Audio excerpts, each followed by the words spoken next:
Ingat Mas Erben, di dalam Keluaran 20 nomor 13, di sana sangat keras ya, ada larangan jangan membunuh. Tetapi di dalam Matius 26 nomor 31, ternyata Yesus sendiri membunuh. Jadi ketika dikatakan Yesus tidak pernah membunuh, tunggu dulu. Matius 26 nomor 31 itu Yesus membunuh. Faslun dzikruman qatala Umma Kirfah. Fasal menjelaskan tentang orang yang membunuh Umma Kirfah. Qatalaha Qais bin Al-Muhassir. Qais bin Al-Muhassir yang membunuhnya.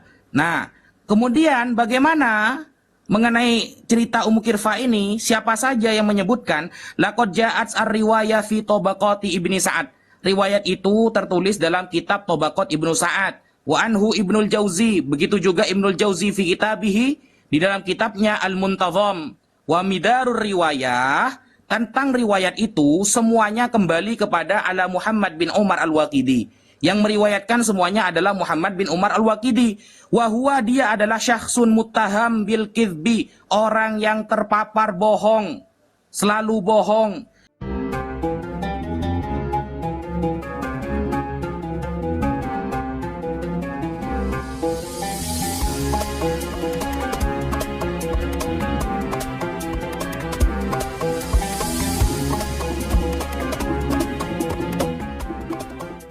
Kita akan memberikan data langsung saja ya, bagaimana Nabi Muhammad SAW itu sangat-sangat patut dan wajib diikuti. Pertama yang akan aku bawa datanya adalah mengenai akhlak Nabi yang bisa kita bilang adalah raja damai. Itu bisa kita lihat di Sunan Tirmizi 2645, ketika ada orang-orang yang sedang berkelahi dan berantem hampir menjadi huru-hara antar bani. Maka Rasulullah SAW itu dia datang ke tengah lalu mendamaikan di antara mereka. Masya Allah. Lalu salah satu contoh raja damai berikutnya itu ada di Sunan Nasai 5318 ya. Pernah terjadi juga pertengkaran antara dua kelompok kaum Ansor hingga mereka saling melempar batu. Nabi SAW kemudian pergi untuk mendamaikan mereka. Kurang raja damai apa coba? Lalu berikutnya di sini juga ya, di Sahih Muslim 3335, Ali bin Abu Thalib pernah menuliskan perjanjian damai lagi-lagi antara Nabi SAW dengan orang-orang musyrik Makkah ketika perjanjian Hudaibiyah gitu ya. Jadi gitu. Jadi kita tuh kalau misalnya ngomongin klaim ahli damai, juru damai, raja damai, harus ada gitu, pendamaiannya tuh harus ada. Jangan omong doang. Karena kalau omong doang itu ya janji caleg jadinya. Itu ya. Berikutnya nanti ada juga misalnya Rasulullah itu adalah seorang penasehat yang menurut aku ajaib ya dia tuh. Jadi beliau ini adalah penasehat yang sangat ajaib karena setiap beliau menasehati maka orang-orang akan mengikuti. Contoh misalnya di Sahih Muslim. Tunggu. Oh ini di hadis Nasai nomor 1568. Beliau mendatangi para wanita-wanita muslim, menasehati, mengingatkan dan memerintahkan para wanita untuk bersedekah. Maka para wanita pun melepaskan kalung-kalungnya dan melemparkan ke baju Bilal. Masya Allah. Silahkan Ustadku. Loh, itu masih ada itu. Masih ada 6 menit. 3 menit untuk opening. iya, 3 menit ya. Ya. Oke. Bismillahirrahmanirrahim. Assalamualaikum warahmatullahi ta'ala wabarakatuh. Alhamdulillah wassalatu wassalamu ala rasulillah Sayyidina Muhammad ibn Abdillah wa ala alihi wa sahbihi wa man walah, amma ba'd. Sahabat muslimin dimanapun anda berada, kini kita akan membahas mengenai ajaran Islam. Rasulullah sallallahu alaihi wasallam ya pernah bersabda mengenai apa sih ajaran di dalam agama Islam itu. Ada riwayat dari Imam Muslim an Abi Ruqayyah Tamim bin Aus Ad-Dari radhiyallahu taala anna Nabiyya sallallahu alaihi wasallam qala, Rasulullah bersabda, ad-dinu an-nasihah. Agama itu intinya adalah berbuat baik. Kulna, para sahabat berkata, liman, kepada siapa kita harus berbuat baik wahai Rasulullah? Qala, maka Rasulullah menjawab, yang pertama lillahi, kepada Allah. Kita harus berbuat baik kepada Allah Subhanahu wa taala dengan cara tidak menganggapnya sebagai makhluk, derajatnya ulya, a'la, paling tinggi, tidak sama seperti makhluk. Sebagaimana yang disampaikan dalam berbagai ayat bahwa Allah tidak sama seperti makhluk. Itu yang pertama. Yang kedua, tidak mensyirikkan Allah, tidak menduakan Allah, dan tidak boleh menjadikan nabi dan para malaikat sebagai sesembahan. Sebagaimana dalam Al-Quran, wala ya'murukum an tattakhidul malaikata wan nabiyina arbaba. Tidak boleh kita menjadikan para malaikat dan nabi sebagai sesembahan. Yang kedua, kita harus berbuat baik kepada siapa? An-nasihah kepada siapa? Wali kitabihi, kepada kitab Allah Subhanahu wa taala.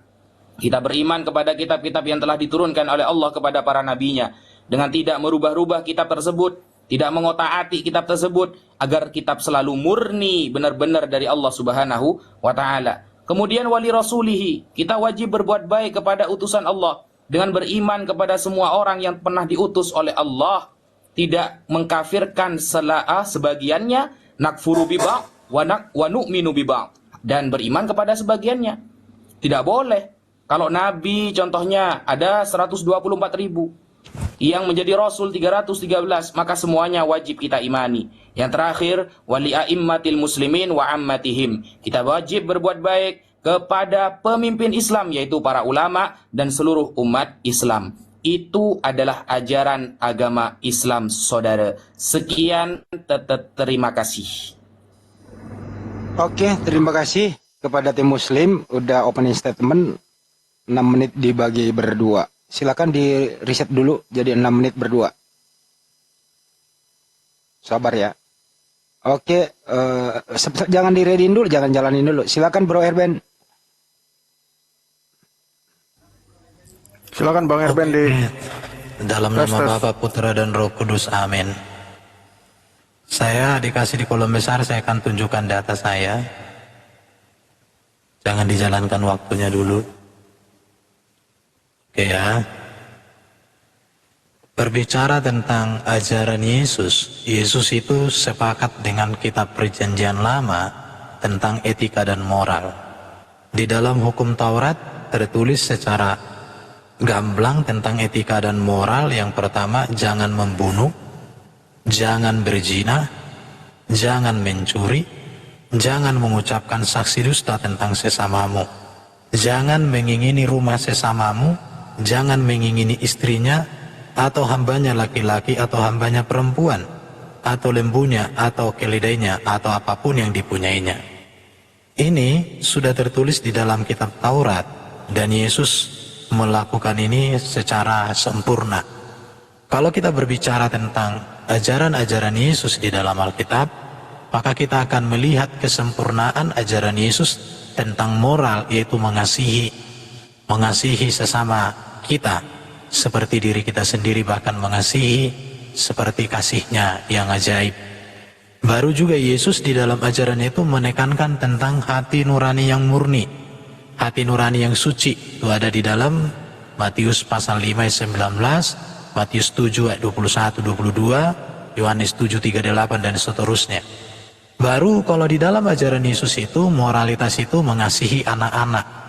Kemudian Yesus juga mengangkat derajat wanita, bukan menjadikan kelas 2. Yesus juga menyembuhkan orang, bukan membuat orang menjadi sakit-sakitan atau menderita. Yesus juga membangkitkan orang mati. Yesus juga mengasihi orang yang menyalibkannya, bahkan dia berdoa. Yesus juga menyuruh pengikutnya untuk menyarungkan pedang. Yesus juga mengajarkan betapa mulianya institusi perkawinan.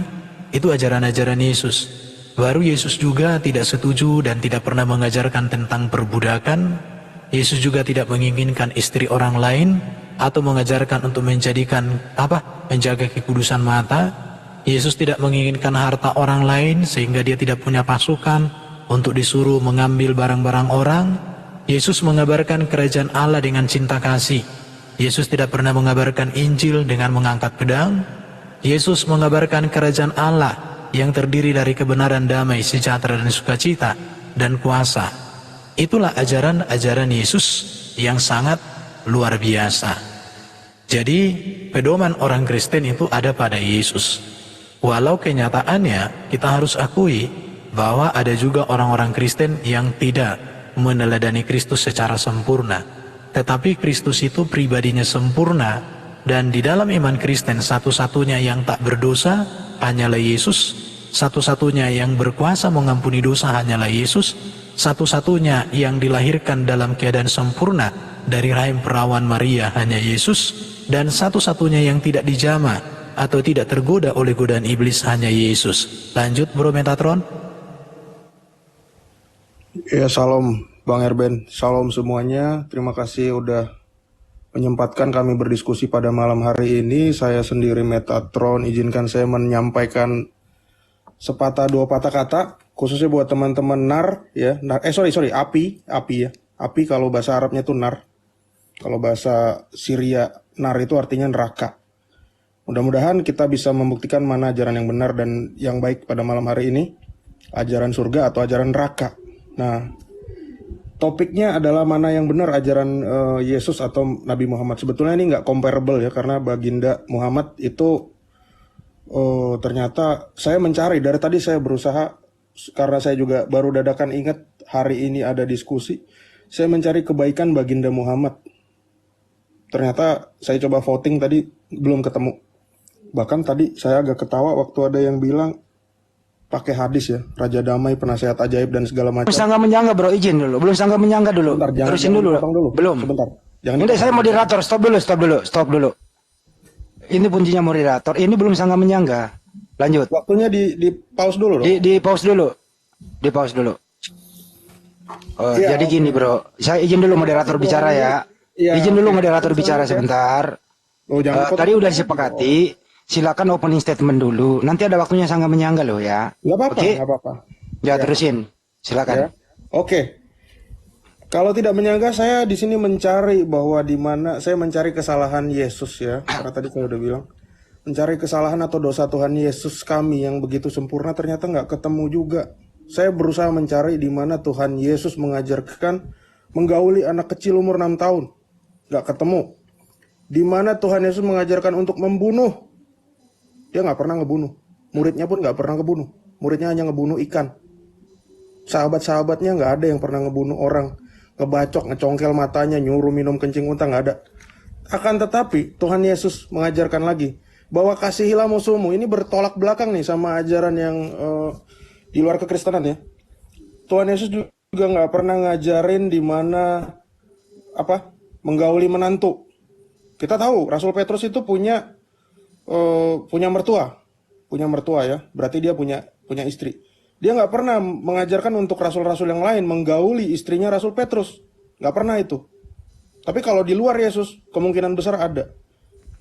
Tuhan Yesus tidak pernah juga mengajar untuk berdusta, ya, berdusta terhadap istri, nggak pernah. Tuhan Yesus juga tidak pernah mengajarkan untuk memukul istri, bahkan mengurung istri hingga mati, hingga ajalnya, nggak pernah. Itu salah satu yang saya coba cari dalam waktu yang singkat malam hari ini ya. Nah teman-teman coba pikirkan, ada dua kata yang saya coba kutip dari sahabat saya, Raja Damai dan Penasehat Ajaib. Siapa ini yang paling cocok? Ya, jangan asal main comot. Kalau nggak cocok jangan dipas-pasin. Mungkin itu aja, terima kasih. Dalam nama Bapa, Putra, dan Roh Kudus. Amin. Amin. Oke. Jadi gini ya. Tadi kenapa saya respon, karena memang kan tadi udah di format. Opening statement itu ya silakan opening dulu. Belum ada waktunya sanggah menyangga tuh. Tapi teman kita tadi langsung menyangga. Artinya melanggar kesepakatan. Itulah gunanya moderator. Oke. Ya sekarang waktunya untuk sanggah menyangga. Gitu ya. Sanggah menyangga itu tadi dipergunakan waktu 4 menit atau 8 menit berdua. Sanggah menyangga. Itu waktunya sekarang nih. Silakan di format 8 menit sanggah menyangga dulu. 8 menit dibagi berdua. Silakan jadi 8 menit. Berapa? 2 menit. Itu bertanya dong. Itu bertanya. Bertanya. Iya, bertanya. Langsung bertanya apa sanggah menyangga dulu belum? Langsung bertanya. Langsung bertanya. Oke. Silakan yang mau teman muslim bertanya duluan, silahkan 2 menit. Mas Kores dulu, tafadhol Mas Kores. Oke, siap. Ya, mengenai tadi misalnya soal siapa menggauli anak kecil, itu kan Yahudi 3 tahun ya. Itu harusnya Yesus juga kritis itu. Menggauli menantu nenek moyangnya Yehuda, dia menggauli Tamar, kan gitu ya. Tidak pernah mengurung istri, Efesus 5:23, patuhilah, tunduklah istri kepada suami seperti kepada Tuhan. Loh, kalau tunduk kepada Tuhan kan sampai mati itu. Berarti tunduk kepada suami dikurung juga sampai mati dong, kan gitu. Kasihilah musuhmu. Nah, silakan dijelaskan bagaimana cara mengasihi iblis dan antikristus. Gitu loh. Terus yang perlu diketahui oleh kawan-kawan Kristen ya, orang-orang yang gak kawin abad pertama itu adalah orang-orang yang tidak bermoral, gitu loh. Itu harus diketahui itu, tidak bermoral kalau nggak kawin di abad pertama ya. Jadi pertanyaannya, dari segala perkataan Yesus kan aku udah bilang jangan omong doang gitu loh, harus dibuktikan tuh. Ada nggak moral-moral yang diajarkan gitu? Jangan ambil kesimpulan, kalau ambil kesimpulan semua orang juga bisa. Pertanyaannya, dari semua moralitas yang masih dipertanyakan tentang Yesus, kenapa Yesus Waktunya. dilihatkan oleh Yohanes? Oke. Kenapa Yesus diajarkan oleh Yohanes itu dia mengajarkan mengawini Tuhan gitu. Itu moralitasnya di mana tuh mengawini Tuhan? Sebagaimana yang tertulis di Wahyu 19 nomor 7. Silakan Ustadku. Enggak, cukup 2 menit dulu Bang Kores bertanya. Cukup. Enggak, Oke. pertanyaan 1 menit langsung, silakan Ustadz. Ya, pertanyaan saya begini, bagaimana ajaran Yesus menanggapi nasib orang-orang pedalaman yang tidak pernah mendengarkan Injil dan utusan Rasul Paulus atau siapalah di sana, lalu mereka mati. Orang-orang pedalaman yang tidak pernah mendengarkan kekristenan, ajarannya dan lain sebagainya, lalu mereka mati. Ajaran Yesus menjawabnya bagaimana? Mereka masuk surga atau masuk neraka? Itu pertanyaan saya. Jadi pertanyaan saya, orang pedalaman yang tidak pernah mendengarkan agama apapun. Sekian. Cukup. Jadi ada 6 menit menjawab. Kesepakatan ya. Kasih 6 menit berdua menjawab.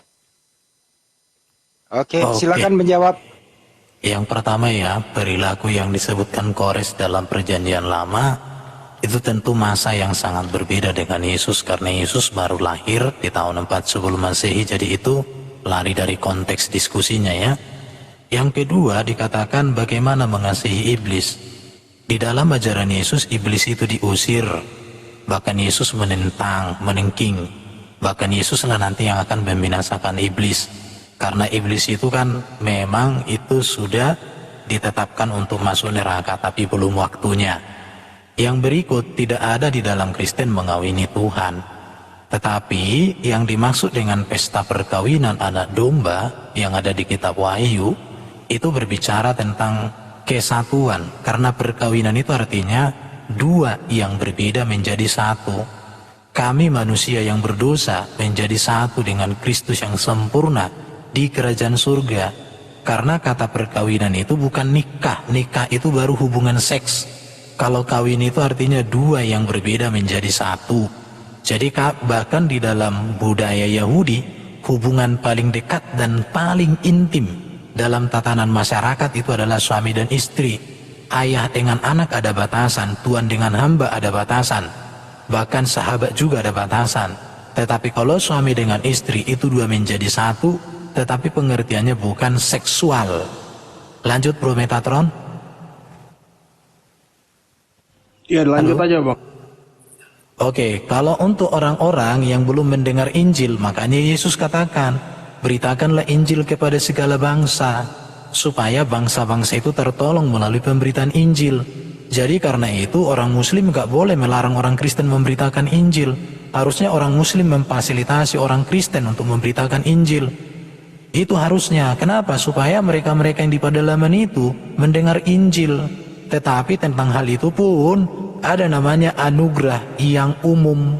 Anugerah umum itu jelas dalam Kejadian 3:15 bahwa janji Mesias itu diberikan kepada segala bangsa. Kejadian 3:15, dan itu janji yang diberikan kepada Adam di situ ya. Baru kalau berbicara Efesus 5 tadi, seorang istri tunduk kepada suami. Namanya tunduk itu kan hormat. bahkan tetap memposisikan diri menghormati suami seperti menghormati Tuhan. Kami menghormati Tuhan, Tuhan nggak menyiksa kami. Demikian juga istri tunduk kepada suami, suami nggak menyiksa istrinya. Makanya nggak ada di Kristen. Apa? Satu kali kau sakit apa? Pulangkan saja aku pada mamaku, nggak ada. Baru di dalam ajaran Kristen nggak ada juga. Lihatlah tanda merah di pipi, bukan karena makeupku ditampar, nggak boleh.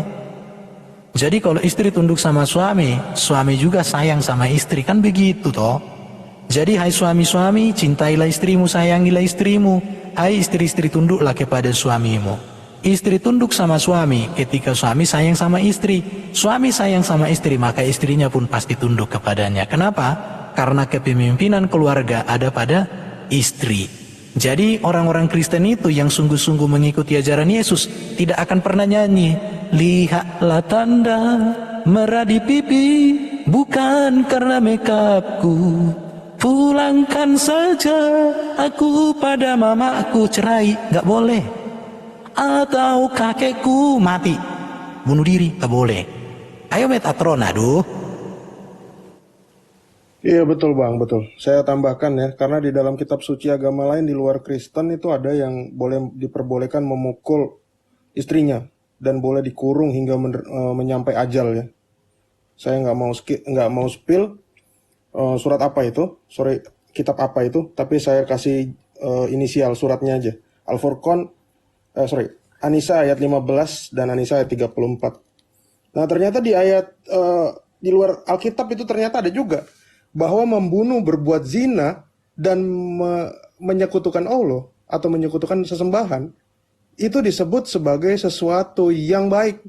Justru orang yang tidak melakukan itu disebut sebagai kebenaran. Itu yang tidak melakukan tersebut itu akan masuk ke dalam neraka, akan dihukum. Dalilnya mana? Ada di dalam, saya sebut inisialnya aja ya, nggak nyebut suratnya.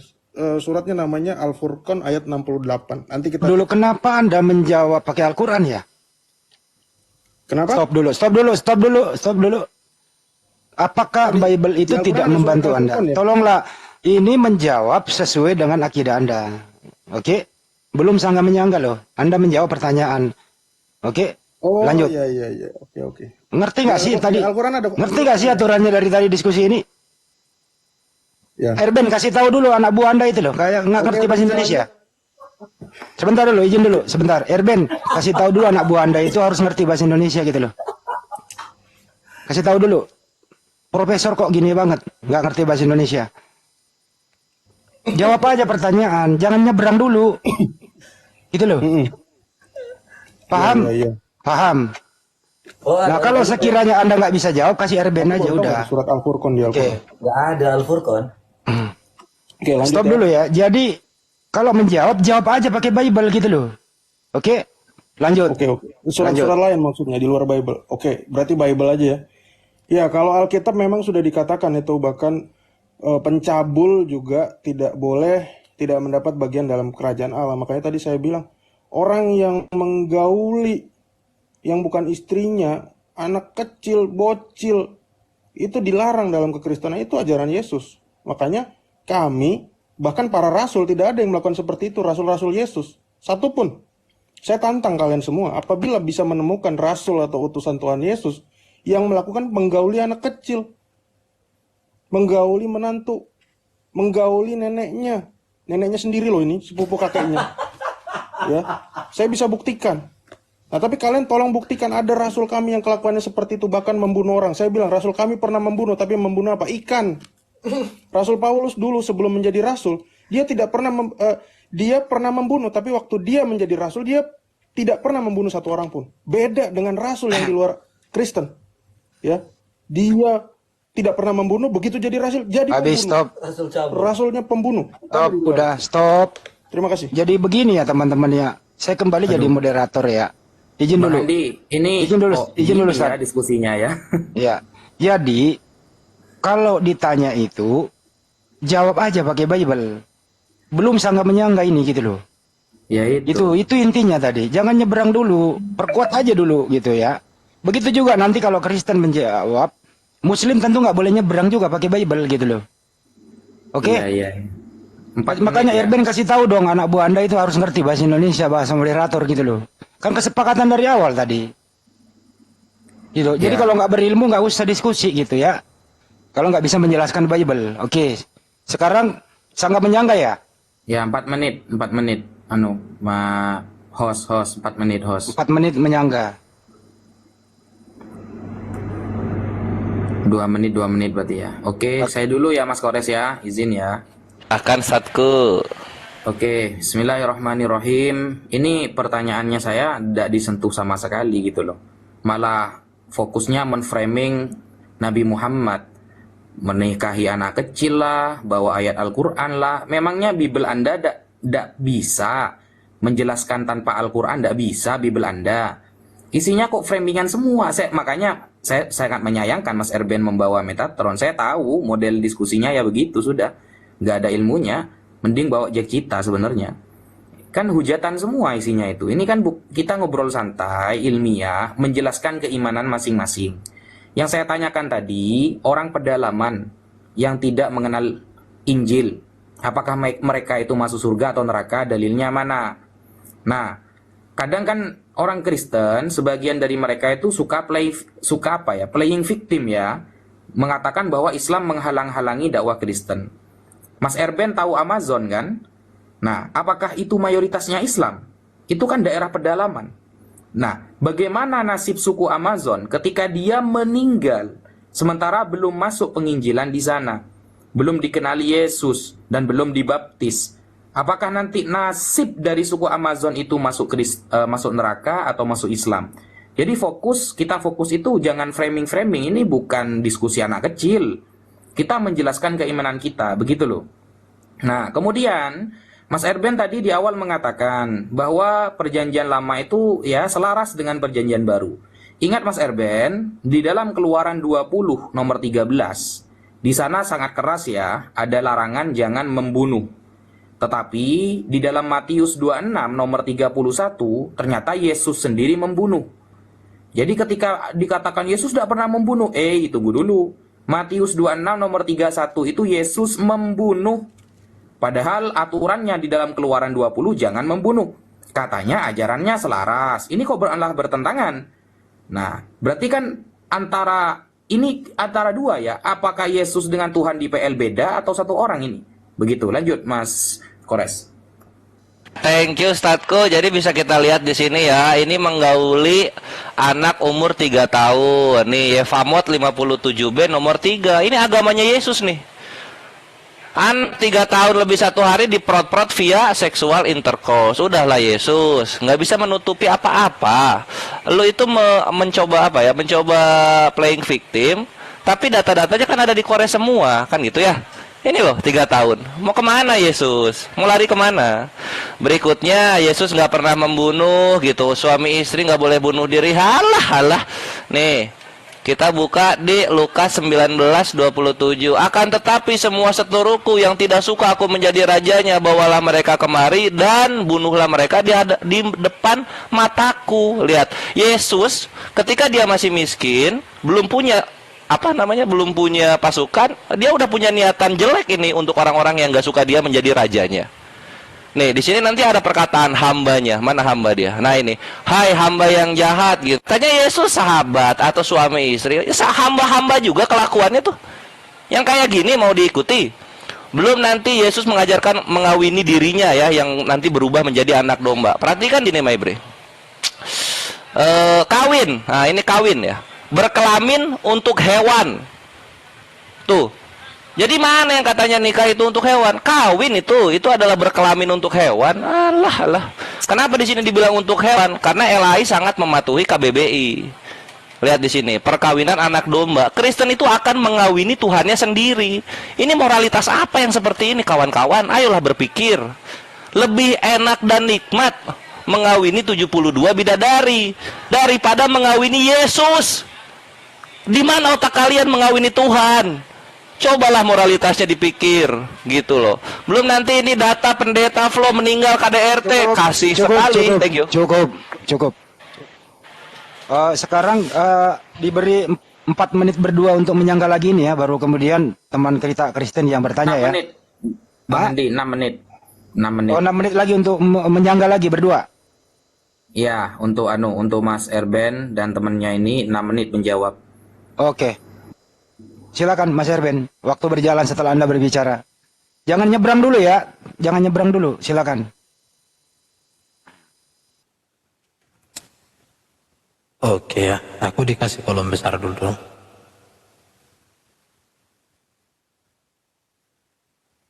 Oke, jadi sepertinya Kores ini memang membaca itu sambil bermimpi, bro. Apa yang kamu bicarakan tadi itu sebuah perumpamaan tentang penggarap-penggarap kebun anggur. Dan ini berkaitan dengan akhir zaman. Artinya di sini orang-orang yang tidak menghargai kasih karunia Allah, memang mereka akan dibinasakan dan akan dilemparkan ke neraka. Itu berbicara tentang akhir zaman. Baru tadi yang di ayat lain juga yang kamu bilang tadi di Matius berapa tadi itu? Itu pun kalau dibaca konteksnya bukan seperti yang kamu baca itu. Ketika di mana tadi sebentar host, di mana ayatnya tadi? Lupa aku Kores. Stop dulu, stop waktunya. Di mana ayatnya Kores? Kores? Halo? Kores? Ayatnya mana? Apa yang diminta tadi? Ayat yang satu lagi tadi, saya lupa. Matius, berapa tadi? Matius 19 ya? Ya, Kores. Mas Erben. Bawalah musuhku, itu ya? Iya, itu perumpamaan. Yang satu lagi tadi Kores. Wahyu 19:7. Oh iya. Terangin. Oke. Iya, itu Oke kan lah. apa? Jadi, Mengawini Tuhan, silakan. oh itu kalau mengawini Tuhan nggak ada itu. Oke ya. Oke, saya lanjut aja dah. Jadi semua ayat-ayat yang disampaikan Kores itu karena Kores itu membaca lepas dari konteks. Sekarang saya akan bicara etimologi perkawinan. Itu berasal dari kata Jawa kuno, kawin berarti dibawa, dipikul, diboyong. Kata ini adalah bentuk pasif dari kata Jawa kuno awin atau awin. Selanjutnya berasal dari kata vini. Ini dia. Jadi kalau Kores membawa KBB itu kurang tepat untuk orang Kristen. Kenapa? Karena KBB itu kan 1988. Sedangkan Alkitab orang Kristen 1974. Nah di situ ya, sebentar saya tunjukkan datanya dong supaya orang stop dulu waktunya. KBB diterbitkan. Stop dulu waktunya ya.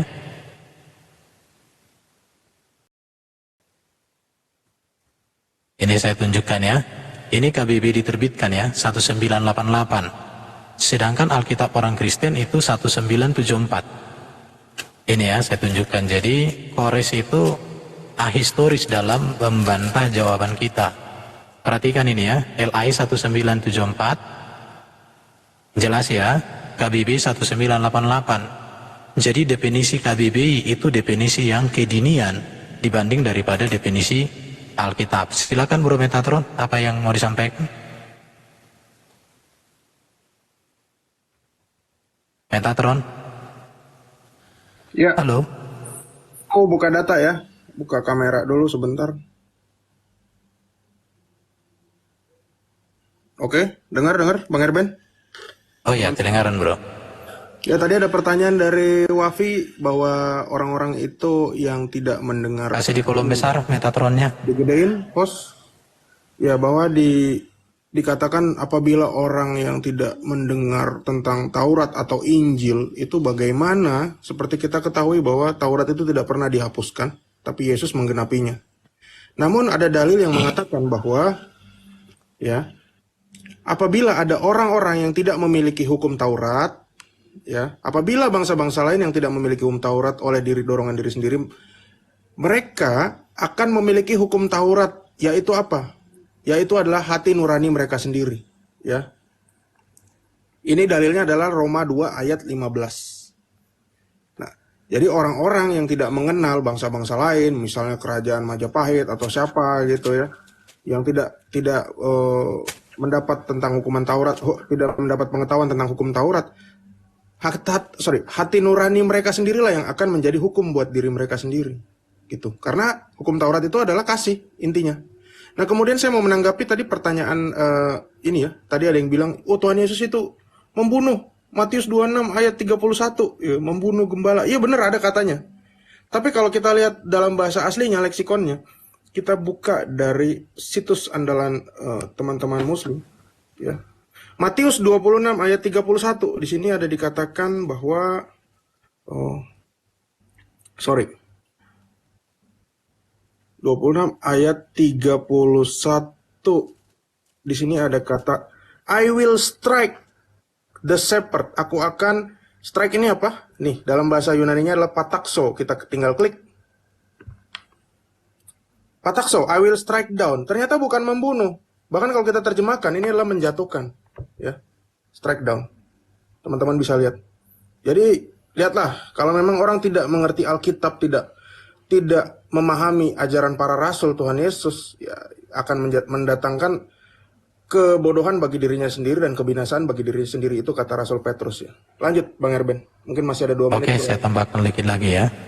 Itu tadi yang Kores kasih ayat itu di dalam Lukas 19 ayat 26 ya, 27 ya. Akan tetapi semua seteruku ini yang tidak suka aku menjadi rajanya, bawalah mereka kemari, dahululah mereka di depan mataku. Memang nanti di akhir zaman, semua orang yang memusuhi Yesus akan dibinasakan oleh Yesus, masuk neraka. Makanya di sini lihat, ini perumpamaan tentang uang mina. Artinya orang yang tidak menghargai kasih karunia Allah di dalam Kristus Yesus. Karena orang-orang di sini kan sudah diberikan kasih karunia yang diumpamakan seperti uang. Diberikan sama mereka supaya uang itu dikelola mereka, dengan itu mereka hidup, dengan itu mereka bisa berdaya guna bagi orang lain. Tetapi mereka tidak menggunakannya. Maka mereka yang tidak menggunakan itu karena mereka menentang sang pemberi itu mereka tidak menjadi apa-apa. Jadi kerjakanlah keselamatanmu selama kamu masih hidup, selama masih ada kasih karunia, selama masih ada kesempatan.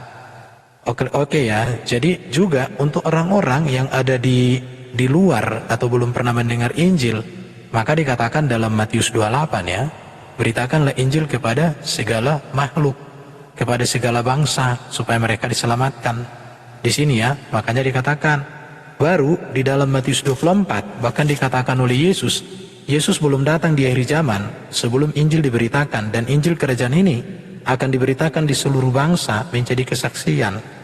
Itulah hebatnya Yesus. Jadi Yesus harus didengar semua bangsa, baru akhir zaman terjadi. Jadi teman-teman, mari kita beritakan Injil melalui TikTok, melalui YouTube, supaya semua orang mendengarkan Injil. Sekarang di desa-desa sudah ada sinyal ya. Gunakan media sosial kalian itu memberitakan Injil kawan-kawan, supaya jangan sampai orang binasa tanpa keselamatan yang pasti dalam Kristus. Kalau mereka tanpa Kristus teman-teman, keselamatan mereka nanti berdasarkan kemampuan mereka menaati hukum Taurat atau hati nurani mereka. Kalau hati nurani mereka masih murni. Terima kasih. Cukup. Sekarang formatnya bagaimana nih? Giliran teman Kristen yang bertanya ya? Iya, benar. Oke. Gitu. Jadi kasih Oke, Metatron. sebentar, sabar. 2 menit dulu.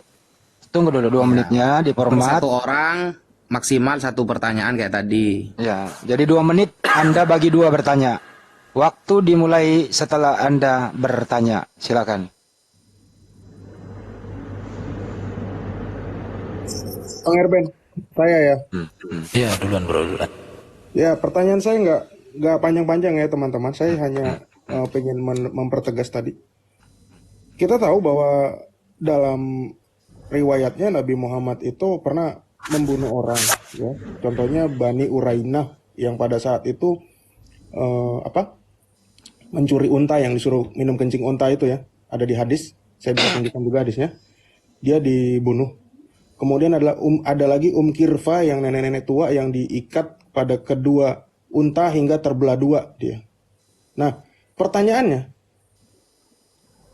apakah Nabi Muhammad pernah membunuh orang sebelum dia jadi rasul? Itu aja. Terima kasih. Oke. Pertanyaan saya, 1. Nabi Muhammad kan dalam ajarannya kan boleh menceraikan istri. Di situ ya, bahkan boleh istri lebih dari 1. Kenapa Nabi Muhammad boleh punya banyak istri setelah istri pertama meninggal? Kenapa? setelah istri pertama meninggal baru beliau bisa punya istri lebih dari satu. Tetapi saat istri pertama itu beliau sangat setia dan sangat luar biasa ya, sampai masa tuanya dia dampingi. Tetapi setelah itu dia kok berbeda sekali baginda Muhammad itu dengan kehidupan antara perkawinan pertama dengan perkawinan setelah meninggal istri pertama itu. Kenapa Muhammad tidak berpoligami saat istri pertama itu hidup, tapi setelah istri pertama meninggal kok jadi banyak ya gitu ya. Aku penasaran aja, mungkin nanti Pak Ustadz ini bisa membantu kita ya. Terima kasih, itu dulu pertanyaan untuk hal itu.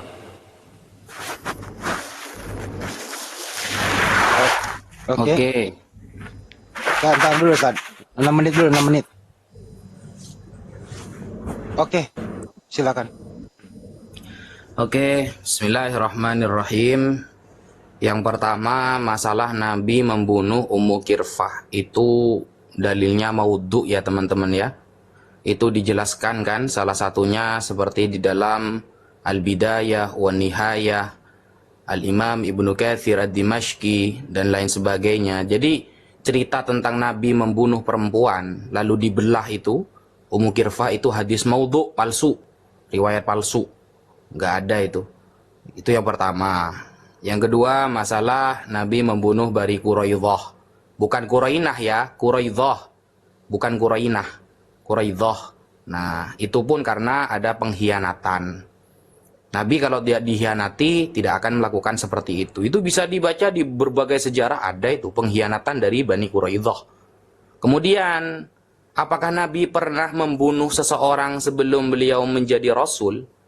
Sejauh ini saya tidak pernah menemukan ada riwayat sahih bahwa Nabi pernah membunuh seseorang sebelum beliau menjadi Rasul. Begitu jawabannya. Kemudian di pause dulu timernya. Di-pause dulu. Tadi Mas Erben, apa pertanyaannya Mas Erben? Lupa saya Mas Nabi Erben. Muhammad kenapa punya istri lebih dari satu setelah istri pertama meninggal? Waktu istri pertama itu beliau setia dan tidak ada ajaran boleh poligami, tidak ada ajaran bisa ambil istri orang dan lain sebagainya. Kenapa itu Pak? Oh, seperti itu. Jadi begini Mas Erben, sebelum Mas Kores ya, bismillahirrahmanirrahim. Ini nanti akan dikaitkan bahwa Sayyidah Khadijah itu adalah Kristen. Sebenarnya ada kaitannya sama itu. Itu biasanya disampaikan oleh orang yang bernama Buya Syakur ya. Seolah-olah Nabi itu beristri satu, kemudian setelah mati dia ternyata istrinya banyak. Lalu Sayyidah Khadijah itu diindikasikan Kristen. Bukan. Sayyidah Khadijah itu adalah istri yang paling setia, yang paling banyak berkorban kepada Rasulullah SAW. Nah, kenapa kok tidak beristri dua? Ya memang itu adalah kehendak Nabi. Jadi Nabi itu ketika menikahi Sayyidah Aisyah contohnya, atau menikahi Sayyidah Hafsah binti Umar bin Al-Khattab, itu perintahnya ada. Allah Subhanahu wa taala bahkan ketika menceraikan Hafsah, langsung malaikat Jibril yang menyuruhnya untuk kembali, li'annaha qawwamah wa sawwamah. Karena Sayyidah Hafsah adalah orang yang ahli puasa dan ahli sholat malam. Itu perintahnya ada. Makanya Nabi Muhammad SAW ketika melakukan sesuatu yang berkaitan dengan agama, maka pasti itu kebenaran dari Allah Subhanahu wa taala. Tidak ada riwayat yang mengatakan Sayyidah Khadijah Kristen, tidak ada itu. Itu cuma fitnah-fitnah belaka itu. Lanjut Mas Kores. Ya, jadi perlu diketahui ya mengenai poligami yang dilakukan Nabi Muhammad SAW itu masih belum melebihi batas dari hukum Yahudi yang poligaminya itu 18 biji wanita gitu. Itu bisa dilihat di, tunggu ya, aku mau ini dulu dong, mau open ini. Mau open cam.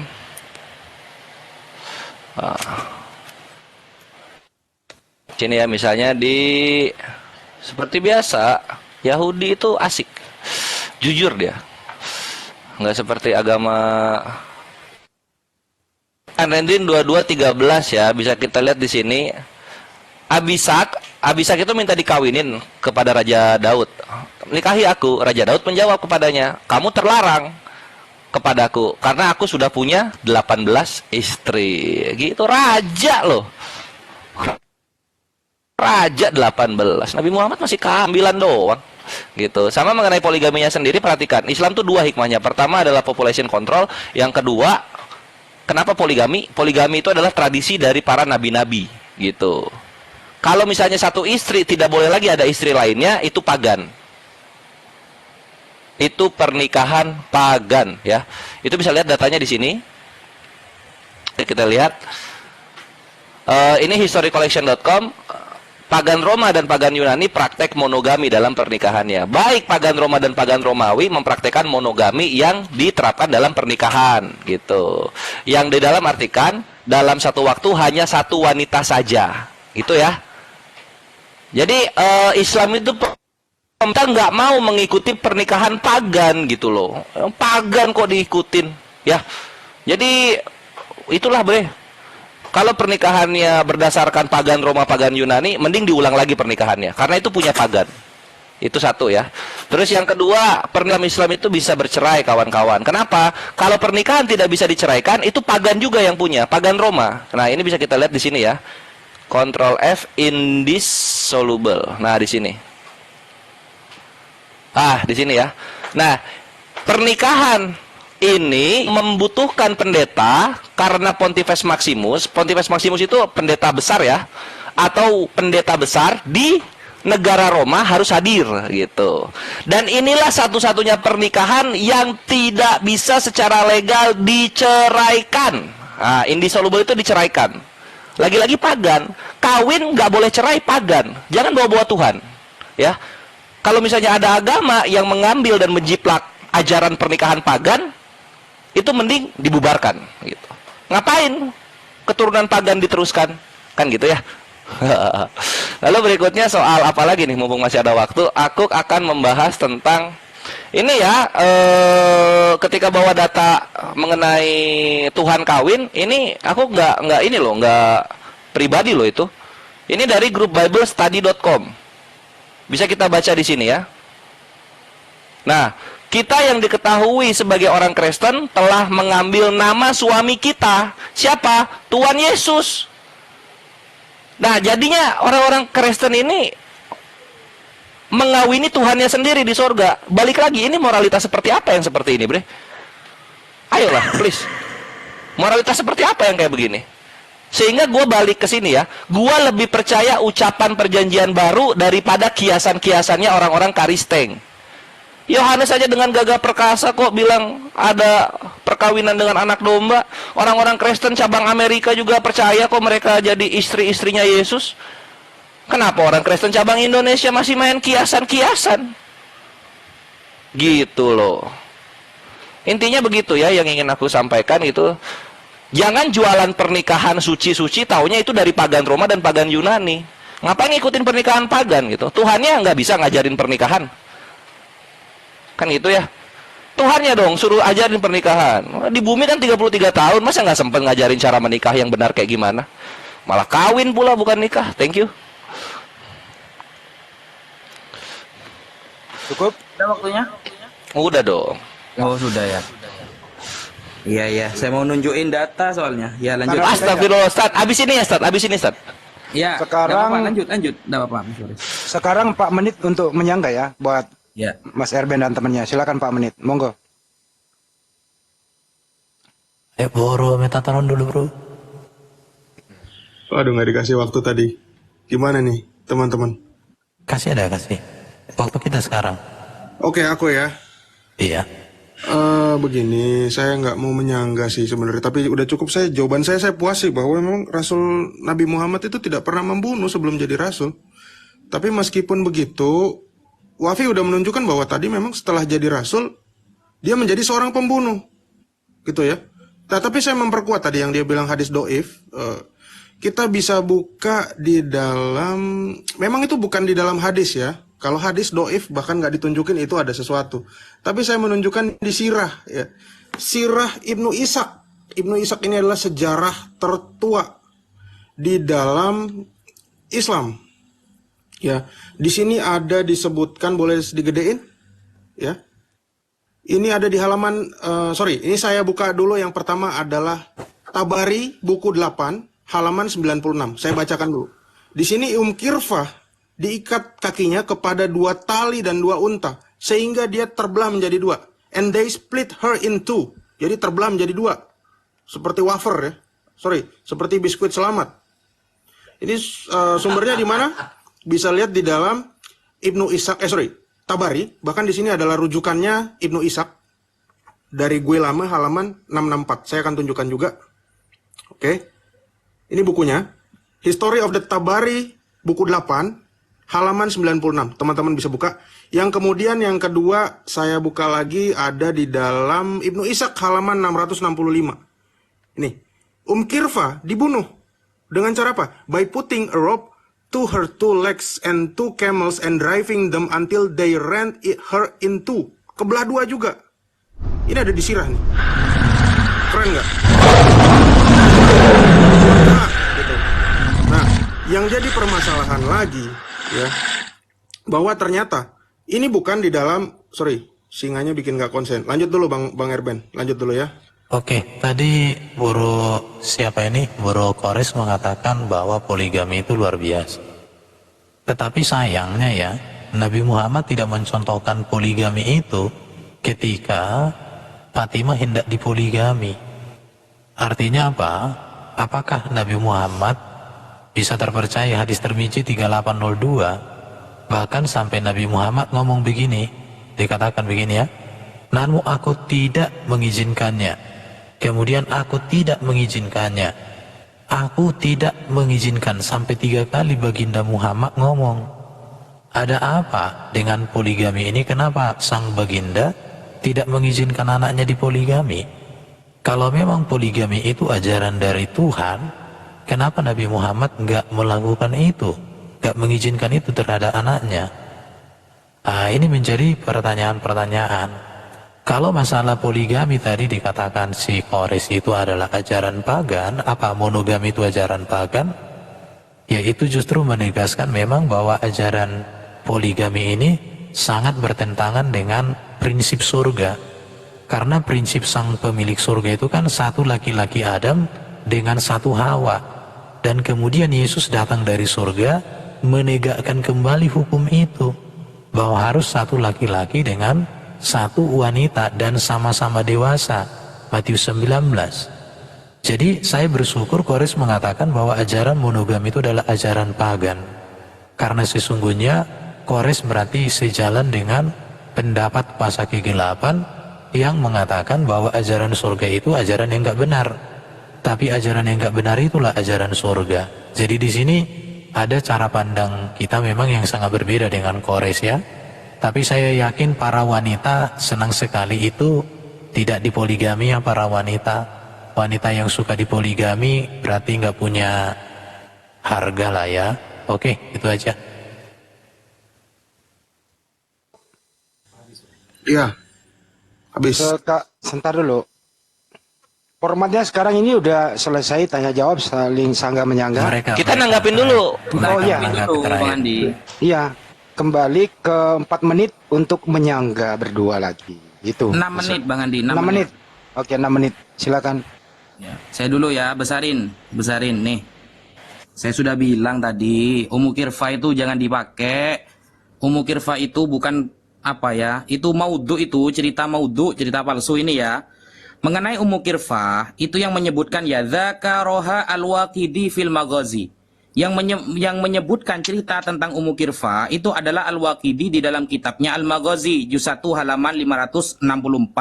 Nah, ini ya tentang Zaid bin Harithah ketika itu kan menceritakan mengenai terbunuhnya Kirfah. Ini ya.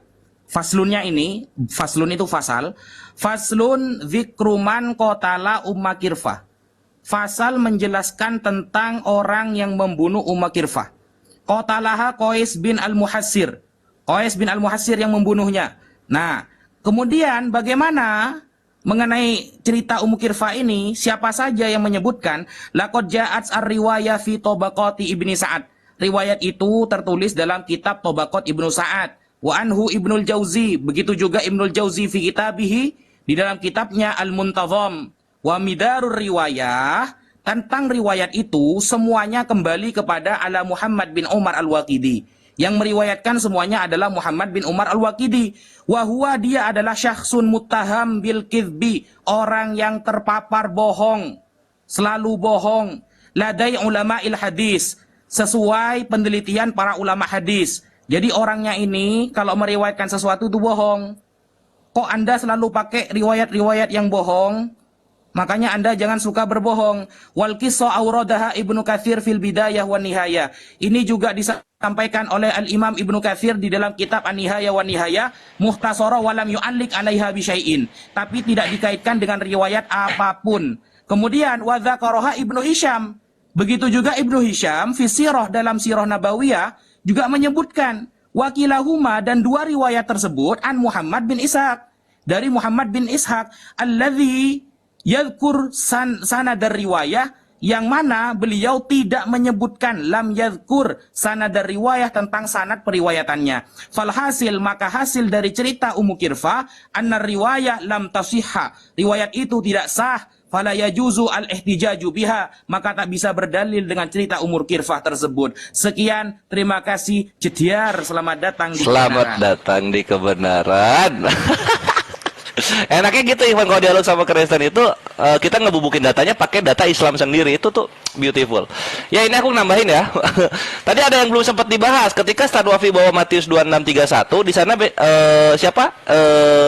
Edwin Huta Barat bilangnya itu strike down, menjatuhkan, itu bukan membunuh katanya. Bre, ini zaman digital ya. Ini gua buka datanya.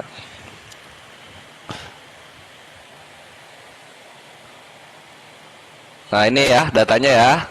Yang Kristen di bawah lihat, yang Kristen di bawah lihat ya. Ini Matius 26:31. Nah ini Matius 26:31 ya. Patakso. Nah, patakso, I will strike ya. Bukan nih. Shoot. Doi kan langsung ke sini nih. Pas dia scroll langsung ke sini. Shoot. Langsung ke sini dia. Oh, mana dia? Langsung ke Ain, langsung ke sini. No, I will strike down, gitu kan? Ah, iya. Dia itu nggak mau ke kiri dikit, lihat ke kiri, cut. Apa ini? Apa ini? Smite to death. Apa ini?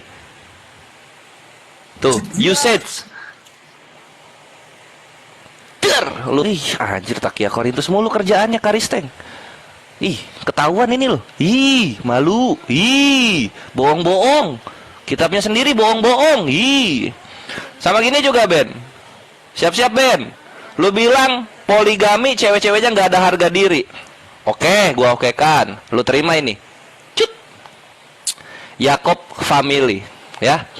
Ini yang nanti akan menjadi nenek moyangnya Yesus. Istrinya berapa, Ben? 1, budaknya diembat juga, adeknya diembat, budak adeknya diembat juga. Jadi Israel 12 biji. Tuhan lu gak ada harganya kalau kayak gitu. Selamat datang di kebenaran. Yakob aja poligaminya ala Islam. Anak-anak Israel ini hasil poligami ala Islam. Hati-hati lu ngomong. Yesus lu tanpa poligami Islam tidak akan menjadi Tuhan dalam Karisten. Ya.